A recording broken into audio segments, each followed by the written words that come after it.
masalah lingkungan.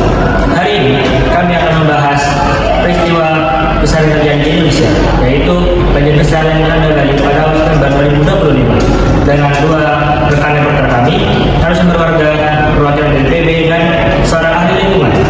Kami akan mengulas penyebab, dampak, dan solusi pada peristiwa ini. Baik, kita langsung menuju ke kedua reporter kita yang sudah turun di lapangan.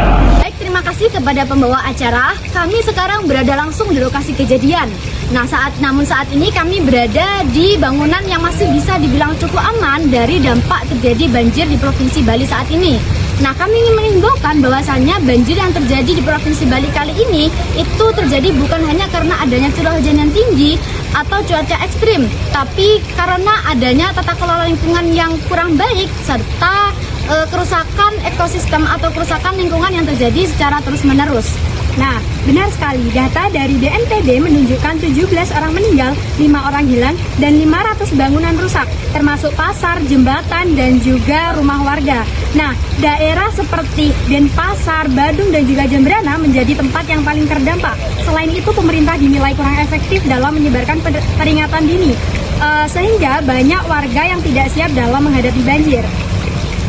Baik, di sini saya sekarang bersama salah satu warga yang terdampak. Bisa diceritakan apa saja yang terjadi saat banjir melanda? Baik, kronologinya itu air datang begitu cepat. Kemudian kami tidak dapat menerima peringatan-peringatan dini yang jelas. Kemudian banyak warga yang kehilangan dokumen-dokumen dan juga barang yang tidak dapat diselamatkan. Kemudian setelah air itu surut, kami begitu trauma dan juga dapat memulai awal lagi. Terima kasih. Sekarang saya bersama perwakilan Badan Penanggulangan Bencana. Nah, apa penyebab teknis dari sisi pemerintah? Nah, secara teknis, sebenarnya penyebab dari banjir ini dipengaruhi oleh curah hujan yang sangat tinggi. Sementara itu, kapasitas dari drainase dan sungai itu tidak mampu menampung aliran air. Nah, di sana itu juga terdapat beberapa titik yang mengalami sedimentasi serta penyempitan akibat pembangunan yang kurang tertata. Akibatnya, aliran air itu meluap sampai ke permukiman warga. Nah, dari sisi pemerintah itu sendiri, kami mengakui bahwa perlunya peningkatan koordinasi mengenai pengelolaan pembangunan tata ruang serta drainase. Nah, oleh sebab itu kami juga memastikan bahwa di sana itu kebutuhan para pengungsi itu tercukupi serta kita sudah melakukan evakuasi serta pendataan untuk para korban di sana. Baik, kali ini saya akan berbicara langsung dengan ahli lingkungan Provinsi Bali saat ini. Di sebelah saya kali ini itu adalah seorang ahli lingkungan Provinsi Bali yang telah menjabat kurang lebih 4 tahun lamanya. Baik, dengan Ibu siapa? Baik, nama saya Novia, di mana saya ahli lingkungan di Provinsi Bali. Baik, saya akan menanyakan apa sih akar penyebab utama terjadinya bencana banjir di Provinsi Bali saat ini?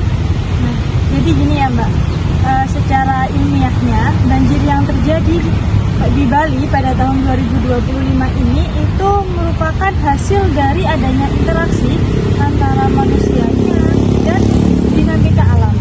Nah, kerusakan lingkungan yang terjadi seperti kehilangan hutan, ekosistem hutan, penebangan liar, ataupun relakmasi pantai itu juga bisa menyebabkan kapasitas resapan air ini menjadi menurun secara drastis. Nah, lalu adanya fenomena atmosfer itu juga bisa meningkatkan curah hujan itu menjadi ekstrim. Nah, baik Ibu, banyak sekali dampak yang terjadi. Nah, untuk saat ini bagaimana sih solusi yang bisa dilakukan untuk menanggulangi bencana banjir yang terjadi? baik, untuk solusinya sendiri di sini kami ada 2 solusi Mbak, di mana ada solusi cepat dan solusi untuk jangka panjangnya. Gitu.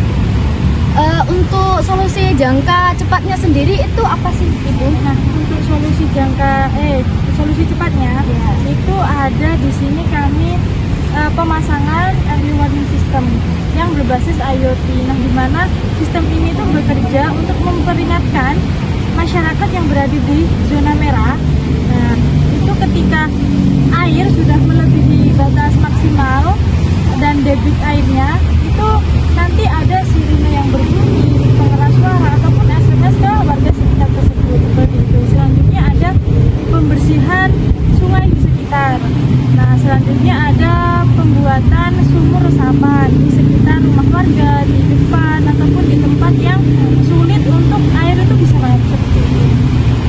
Nah, selanjutnya ada edukasi lingkungan untuk masyarakat.